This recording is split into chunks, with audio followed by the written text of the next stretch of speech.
lot of pressure. And he never brought it to set. Fighter jets screaming past at 500 miles per hour. Tom Cruise in aviators with a grin that definitely violated at least 3 military regulations. And a soundtrack that made Danger Zone the official theme song of highway on-ramps everywhere. Top Gun hit theaters in May of 1986 and made being a fighter pilot look cooler than being a rock star. Part action blockbuster, part Navy commercial, part 2-hour advertisement for sunglasses that were literally dying before this movie saved them. Tom Cruise played Lieutenant Pete Maverick Mitchell, a pilot who had way more swagger than sense. Anthony Edwards was Goose, the best friend whose ending still makes grown adults cry into their popcorn. Kelly McGillis played Charlie, the instructor who somehow found Maverick's creepy bar serenade charming instead of restraining order-worthy. And Val Kilmer, who's still alive despite what that intro might have suggested, turned a teeth snap into a career-defining character moment. Directed by Tony Scott, produced by Don Simpson and Jerry Bruckheimer, Top Gun made $357 million on a $15 million budget. Read that again. $15 million total. Today, we're going inverted for 15 facts that'll change how you watch this movie. Before we buzz the tower, smash that like button and subscribe to TV Time Capsule for deep dives into the movies that shaped the 60s to 80s. Now, let's hit the afterburners with number 15. Number 15. A magazine article launched a $350 million blockbuster. In May 1983, journalist Ehud Yoneh published an article in California magazine called Top Guns. Not a screenplay, not a pitch, just a magazine feature about real Navy pilots going through the actual Top Gun program at Miramar. Yoneh embedded himself with 2 aviators for 5 weeks, watching them push $38 million jets to the edge while competing for nothing but bragging rights. The article had this line that stuck with producers. The need for speed is like a drug. Sound familiar? Don Simpson and Jerry Bruckheimer, who were both apparently very familiar with drugs at this point in their careers, read it and saw gold. They bought the rights within 60 days. Then nobody wanted to make it. David Cronenberg passed. John Carpenter said no. Paramount executives called it a movie about guys in planes. Like that was somehow a bad thing. Simpson and Bruckheimer burned through 5 writers before Jim Cash and Jack Epps Jr. finally cracked it. And here's where it gets messy. Fast forward to 2022. Yoneh had passed away, but his widow and son noticed something interesting. Paramount's rights to the original article had technically expired in 2020. Top Gun, Maverick came out in 2022. See the problem? They sued for copyright infringement, claiming Paramount made a $1.5 billion sequel without paying for the source material. Paramount's defense? The sequel is so different from the article that it doesn't count as derivative. The court agreed. Paramount walked away clean. Turns out the most unrealistic thing about Top Gun wasn't the physics-defying stunts. It was Hollywood's contract lawyers. Number 14. Paramount paid $1.8 million to rent the Navy. Here's a fun math problem. You're making a $15 million movie. The military wants $7,600 per hour to rent you an F-14 Tomcat. Each flight scene needs multiple takes. How fast do you go broke? Answer: surprisingly slowly, because Paramount had leverage. By the time production wrapped, the studio had paid the Pentagon $1.8 million for jets, aircraft carriers, and access to Miramar. That's 12% of the entire budget just to borrow the Navy's toys. And somehow, it was the deal of the century. Want to know why? A single F-14 cost $38 million to build. Paramount got to crash zoom past aircraft carriers with multiple Tomcats for the price of half of one plane. Try recreating that with models and whatever Commodore 64 CGI they had in 1986. But here's the kicker nobody talks about. The Navy didn't just rent equipment. They paid Paramount $1.2 million in technical consultation fees. Read, product placement money. The Navy literally paid to be in their own recruitment film. Both sides knew exactly what they were doing. Paramount got authentic military hardware that made the movie look like it cost $100 million. The Navy got the most effective enlistment tool since Uncle Sam started pointing at people. It's not product placement when you pay someone to advertise your job. It's just genius. Number 13. Tom Cruise was the fifth choice for Maverick. Tom Cruise as Maverick feels like destiny now. In 1985, he wasn't even on the short list. Matthew Modine was choice number 1. Fresh off Birdie, Hollywood loved him. He read the Top Gun script and called it Pentagon propaganda. Hard pass. Patrick Swayze wanted it, but was locked into Youngblood. Emilio Estevez said no because playing second to a jet felt like a downgrade after The Breakfast Club. John Cusack was 19 and looked 15. And yes, Scott Baio, Chachi from Happy Days, got a serious look.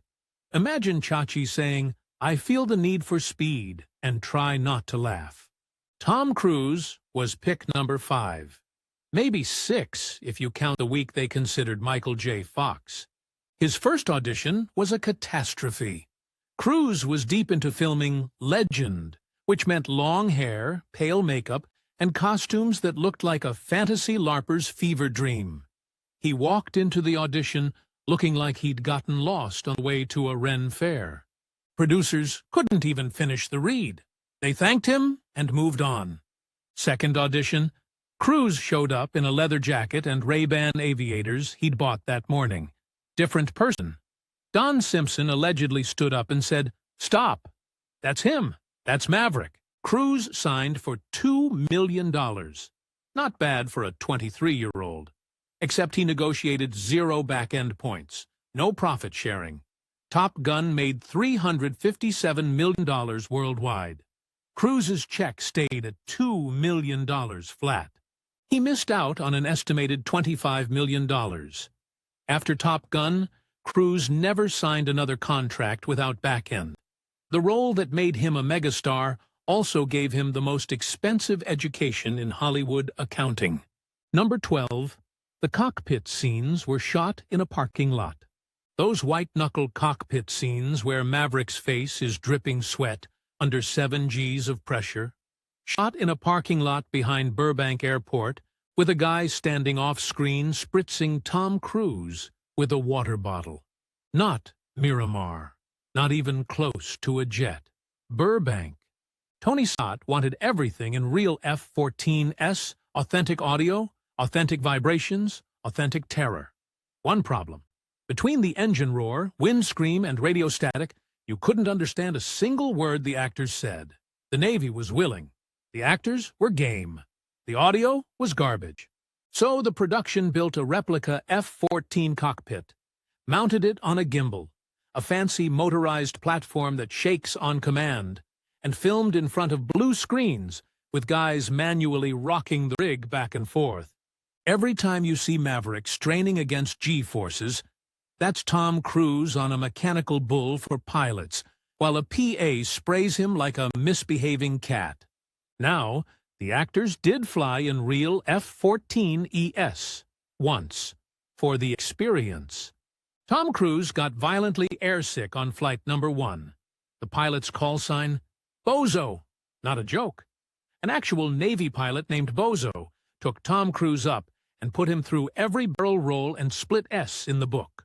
Cruise puked within 15 minutes. Val Kilmer threw up. Rick Rossovich threw up. Kelly McGillis went up exactly once, came back the color of old lettuce, and said, "Never again." Only Anthony Edwards never got sick. Goose had an iron stomach. But here's where it gets wild. All those exterior shots, the jets chasing each other through the sky, the cockpit reflections, the horizon spinning. 100% real. Real Navy pilots flew real dogfight patterns, while cameras bolted to a Learjet and an A-7 intruder filmed everything. One of those pilots was Scott Altman. He flew the buzzing the tower scene. 9 takes, 9 separate times screaming past the Miramar control tower at illegal altitude, while Tony Scott yelled faster over the radio. Altman also flew the inverted sequence. When Maverick flips the bird at the enemy pilot, that's Scott Altman's middle finger, not Tom Cruise's. Years later, Altman became a NASA astronaut and commanded 2 space shuttle missions. The guy who broke flight rules for a movie went on to command spacecraft. Only in America. Number 11. The volleyball scene cost $50,000, and Paramount wanted it deleted. Tony Scott didn't film the volleyball scene to advance the plot. He filmed it because shirtless men covered in baby oil looked good in magic hour sunlight, and he'd spent a decade directing commercials that sold products based purely on vibes. The scene cost $50,000. 3 days of filming. PAs with spray bottles constantly misting the actors with water and oil to get that glistening golden hour sheen. The goal? Make Navy pilots look like they'd just stepped out of a Soloflex ad. Paramount executives watched the dailies and lost their minds. We're making a fighter jet movie, not a cologne commercial. Cut it. Scott refused. He knew exactly what he was doing. The movie needed something for the audience that didn't care about MiG-28s and couldn't tell an aileron from an elevator. He delivered 90 seconds of pure homoerotic 80s testosterone set to Kenny Loggins. It became one of the most iconic scenes in the film. Here's what nobody mentions. The scene accidentally became a gay cultural touchstone. Quentin Tarantino dissected it in The Celluloid Closet, calling Top Gun a story about a man's struggle with his own homosexuality. Film scholars have written actual academic papers about the male gaze in this scene. Number 10. Ray-Ban was dying until Maverick saved it. In 1983, Ray-Ban aviators were in trouble. The brand was selling 18,000 pairs a year. 18,000 total, nationwide. They'd been designed in 1937 for actual military pilots. By the 80s, they were what your dad wore to embarrass you at the grocery store. Bulky, outdated, aggressively uncool. Ray-Ban had caught a break in 1983 when Tom Cruise wore Wayfarers in Risky Business. That saved one product line, but aviators were still circling the drain. Then Maverick put them on. Within 7 months of Top Gun's release, aviator sales jumped 40%. Not 40 units, 40%. Malls turned into Maverick cosplay auditions. Teenagers stood in front of mirrors trying to figure out if they had the face to pull off gold-rimmed pilot shades. For summer 1986, those glasses stopped being eyewear and became an attitude. You weren't buying sunglasses. You were buying the confidence to flip off a MiG while going 400 knots inverted. What made it work? Authenticity. The costume designer didn't pick aviators because Ray-Ban paid for placement. They picked them because that's what real Navy pilots wore. The brand didn't pay a dime for the exposure. By 1987, Ray-Ban was selling millions of pairs annually. By the 90s, aviators were a global icon. And in 2022, when Top Gun, Maverick hit theaters, sales spiked again. 36 years later, the same effect.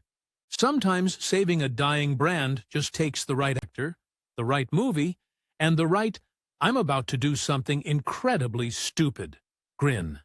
Number 9. Val Kilmer tried to sabotage his audition. Val Kilmer thought Top Gun was beneath him.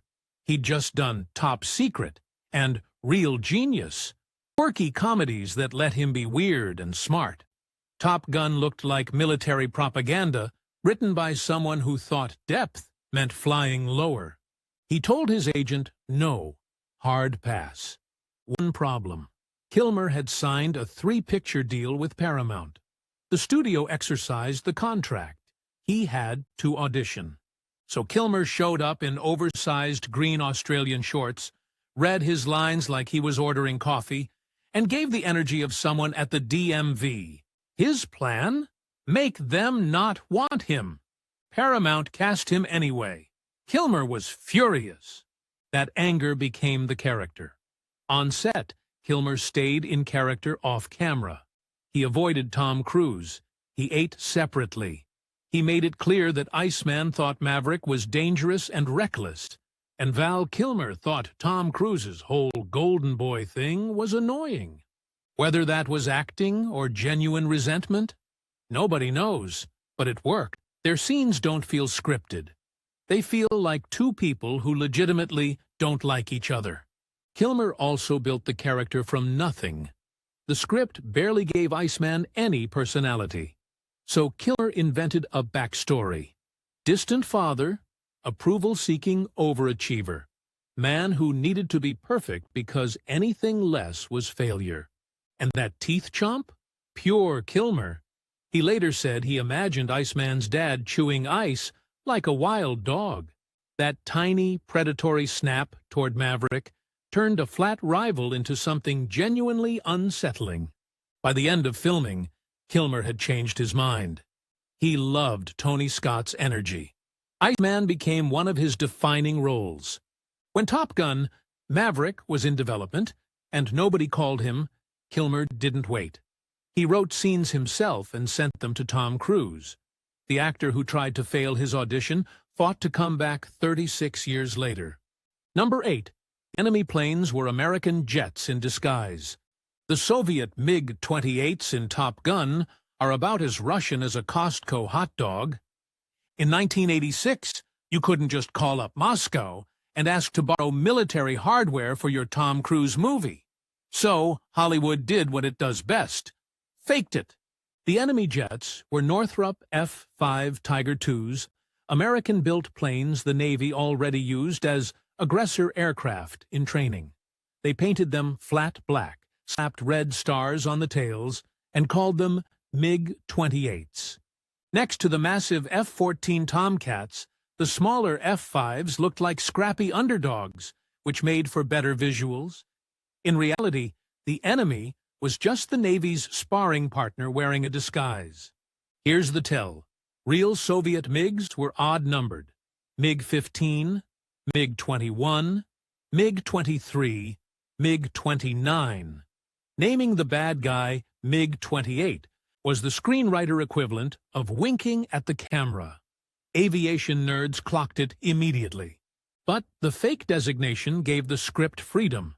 MiG-28 doesn't exist? Then it can do whatever the scene needs. 4G negative dives, sustained inverted flight, maneuvers that would rip the wings off a real jet. The movie also never names the enemy.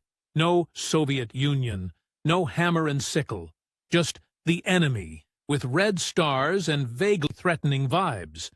That kept Top Gun from dating itself. The conflict stayed timeless. Us versus them. Skill versus skill. Ironically, using F-5s made the movie more realistic. The real Top Gun school used F-5s as adversary aircraft for decades. When Maverick studies enemy jet silhouettes in class, he's literally looking at the same planes Hollywood repainted for the dogfight. The scariest villain in Top Gun was an American jet in cosplay, with a made-up name that any pilot would recognize as fake in 5 seconds. Number 7. The inverted shot defies physics. The inverted shot, Maverick upside down above MiG, giving the finger while Goose snaps a Polaroid, is the most iconic image in Top Gun. It's also completely impossible. Show this to a real F-14 pilot, and they'll explain very patiently how the twin-tail stabilizers would shred both planes into confetti before you got within 50 feet. The aerodynamic turbulence alone would slam the jets together like magnets. And even if you solved the geometry, you've got 15 seconds before fuel starvation kills the engine. Inverted flight isn't sustainable. You'd flame out and drop like a $38 million lawn dart. So how'd they shoot it? They lied beautifully. According to Dave Baranek, a real Top Gun instructor who flew for the film, the F-5 pilots playing the MiG crew flew alongside a camera-equipped Learjet. On cue, they looked up and acted terrified. There was nothing above them. The inverted F-14 was added later via optical effects, one of maybe 3 composite shots in the whole movie. The most legendary moment in Top Gun is 2 actors staring at empty sky while a director yells, "Look scared." The dialogue makes it worse. Maverick brags about a 4G negative dive. Physics-literate people winced. If the F-14's inverted pulling positive Gs, the MiG would need to pull negative Gs to match. The human body blacks out around -3 Gs. Your eyes would hemorrhage. But Tony Scott didn't care. He wasn't making a documentary. He needed an image that screamed danger and swagger. He got it. The fact that it's physically impossible just made it more memorable. Number 6. Tom Cruise learned motorcycle in 3 days. The 1984 Kawasaki GPZ 900R Ninja was the first production motorcycle to crack 150 miles per hour. Top speed, 151. Liquid-cooled inline-4 engine. 16 valves. It was less a motorcycle and more a land-based missile you could buy at a dealership. When Maverick races an F-14 down the runway, he's on the fastest street-legal bike on Earth. Here's the problem. Tom Cruise had never been on a motorcycle, ever. Production needed him riding in 3 days. He showed up at House of Motorcycles in El Cajon, California, where the staff taught him clutch control in the parking lot. 72 hours later, he was doing 60 miles per hour runs on a runway with no helmet, because Tony Scott thought helmets looked uncool. Every mom in America wrote angry letters. Insurance companies had aneurysms. But it gets better. Kawasaki's marketing director, Mike Vaughn, got a call from Paramount asking for 3 free bikes in exchange for exposure. Vaughn had been burned before by productions that borrowed bikes and returned them destroyed, if at all. He offered dealer cost instead. Paramount threatened to use Honda's. Vaughn gave them Honda's phone number. Paramount bought the bikes from a San Diego dealer and stripped the Kawasaki logos off, leaving only the Ninja badge visible. Didn't matter. After Top Gun dropped, Ninja became synonymous with fast. Kawasaki's sport bike sales exploded. The GPZ 900R had a 2-year waitlist. One 3-day crash course and 0 product placement money created a marketing phenomenon that lasted decades. Number 5. Kelly McGillis stood in trenches to look shorter. Kelly McGillis is 5 feet 10 inches. Tom Cruise is, officially, 5 feet 7 inches. Unofficially, closer to 5 feet 6 inches without shoes. In 1985, this was a crisis. Hollywood had one ironclad rule. Leading men must look taller than their female co-stars, always. The production deployed an entire arsenal. McGillis wore flats in every scene. Tom stood on apple boxes hidden behind furniture. The bed in the love scene was angled so the camera looked up at Cruise. Bar scenes kept Tom standing while Kelly sat.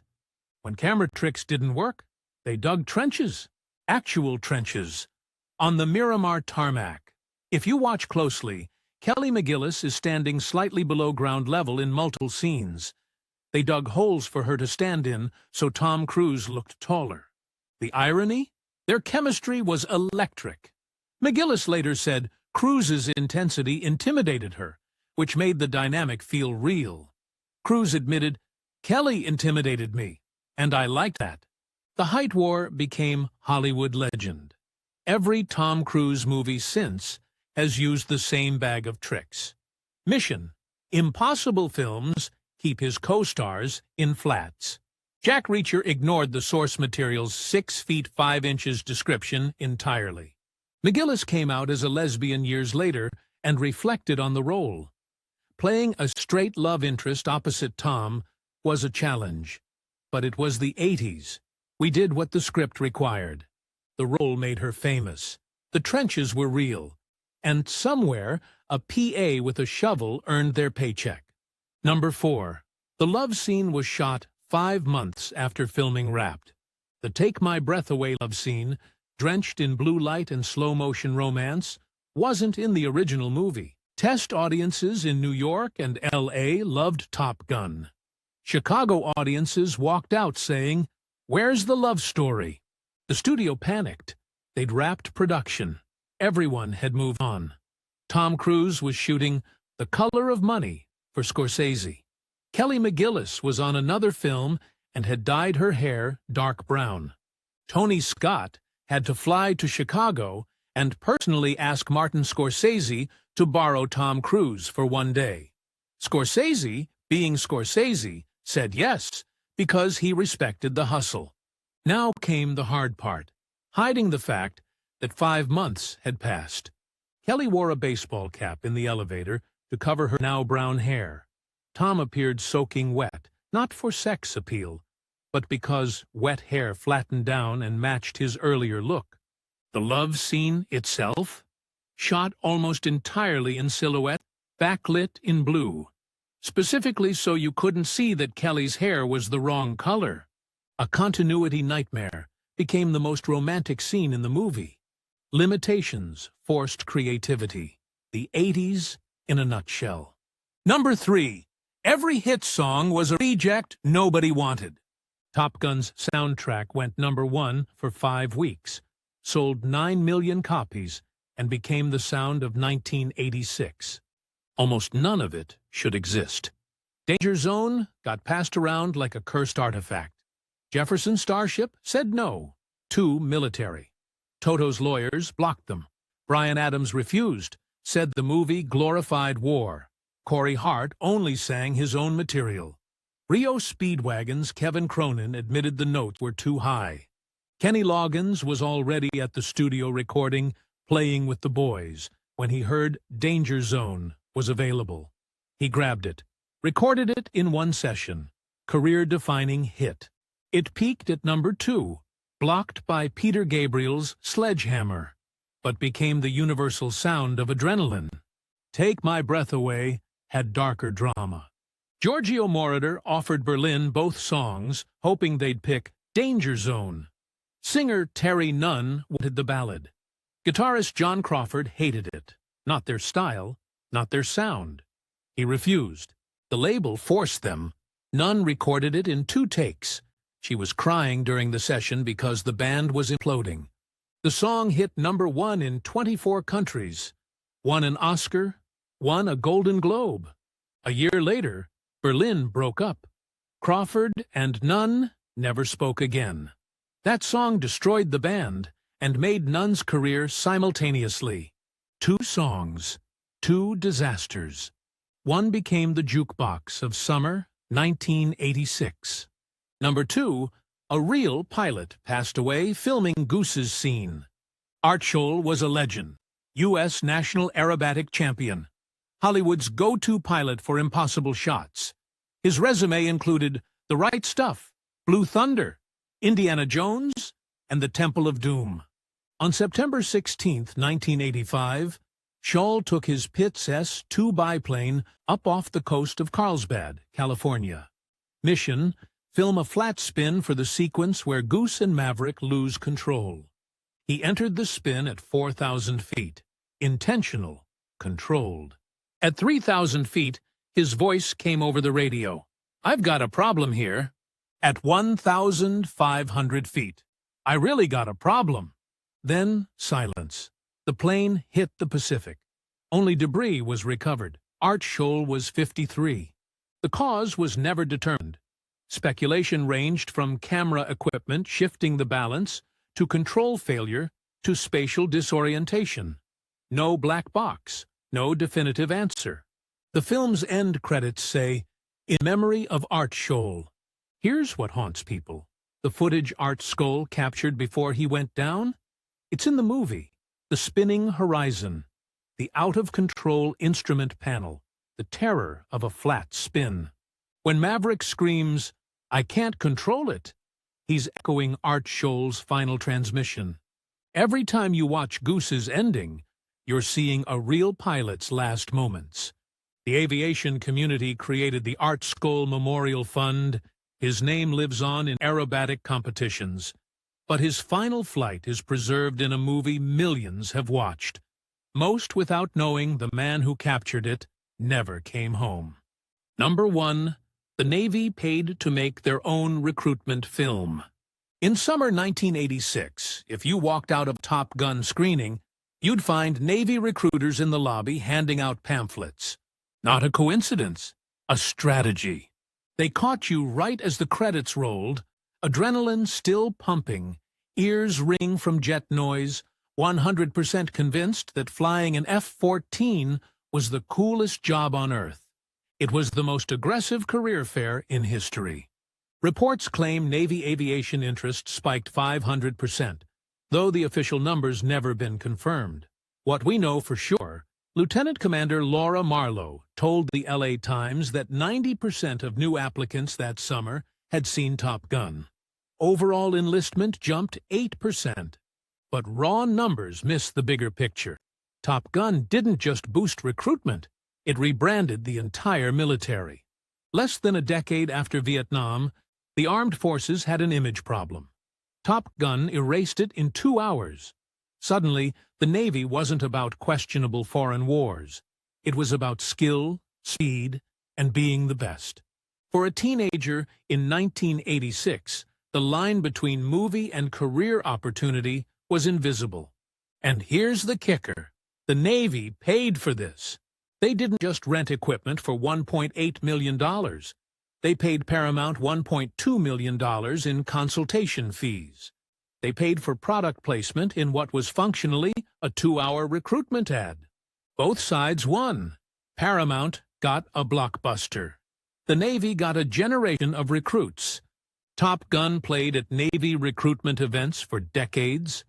And when Top Gun Maverick dropped in 2022, the Navy ran the same playbook. Recruitment spiked again. 36 years later, Maverick's still doing exactly what he was designed to do. Make the most dangerous job in the world look like the only one worth having. And there you have it. 15 insane facts about Top Gun you never knew. From a magazine article that accidentally birthed a franchise to a Navy recruitment scheme disguised as a blockbuster. From Val Kilmer sabotaging his own audition to a legendary pilot who gave everything for one shot. From fake cockpits in Burbank to real astronauts breaking the rules. From trenches dug for Kelly McGillis to a sunglasses brand saved from extinction. Top Gun wasn't just a movie. It was a cultural reset button. Which fact shocked you most? Drop your thoughts below. And tell us, what's your favorite Top Gun scene? And while you're down there, hit that like button and subscribe, because we break down your favorite retro movies and TV shows every single week. All right, let's fly into the danger zone. See you in the next one.